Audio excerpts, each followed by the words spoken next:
What's going on, Steeler Nation? Welcome back to another episode here. Again, hit that like button, comment, and subscribe. Got a couple things I want to go over real quick. Two of them being one, signing Rashad Coward, offensive lineman that played with the Bears, who started his career as actually a defensive lineman at Old Dominion. But to add him to the offensive line, he typically plays guard. He's a 6'5", 326-pound offensive lineman. Again, we'll see what he turns out to be. I don't know if this is really a replacement for anybody. To be honest, I've seen that he played 5 games last season and played 15 the year before, or 14 the year before. I think he's played 19 career games as an offensive lineman. So we'll see how that works out. The other signing that we got was running back Kalen Ballage. He recently played for the Jets, but I do remember him a lot with the Chargers. And you know, he's a solid guy. I can't say that he's a long-term guy. Definitely kind of questionable on why we picked him up. It's only a 1-year deal, which how a lot of deals have been so far this year. He is a big guy. You know, he's what's he come in as? He's 6'2", 231 pounds. It's something that we lack is size with a running back, and he could be, you know, a great first or second down back, a guy that we need on a 3rd and 1 or a 4th and 1. So I'm not too mad about the signing.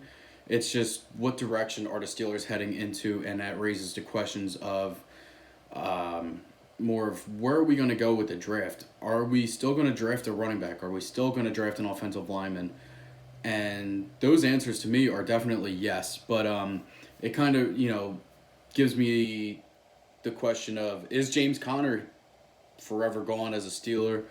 I think this kind of solidifies his career here in Pittsburgh, unfortunately, because I still think that we go out and draft a running back as well as draft an offensive lineman here.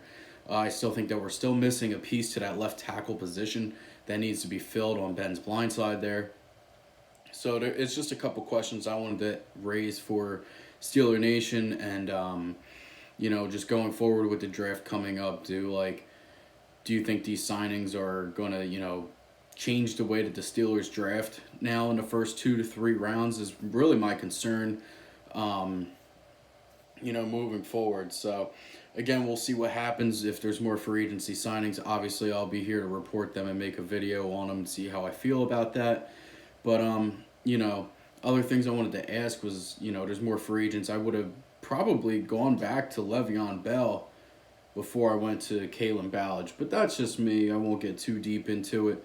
But, you know, right now, obviously, Kalen Ballage is a Pittsburgh Steeler, and I support him 100%. So we'll see what happens with that. Again, you know, it's only a 1-year deal, so it's not nothing long-term. He's still young. He's 25, which is what I like. Again, we'll see what happens with it. But moving forward, I think this may or may not change what happens in the draft. But hopefully it doesn't, because I still want to go out and get a running back, get an offensive lineman, you know, maybe a wide receiver just because of Juju's uncertainty. Moving forward with the team. Again, James Washington's a free agent next year. So, you know, we'll see what happens, but that's what I'm reporting on now. If you have anything that you'd like me to talk about, definitely comment down below. I would definitely like to give you my perspective on things with Steeler Nation. So here we go, Steelers.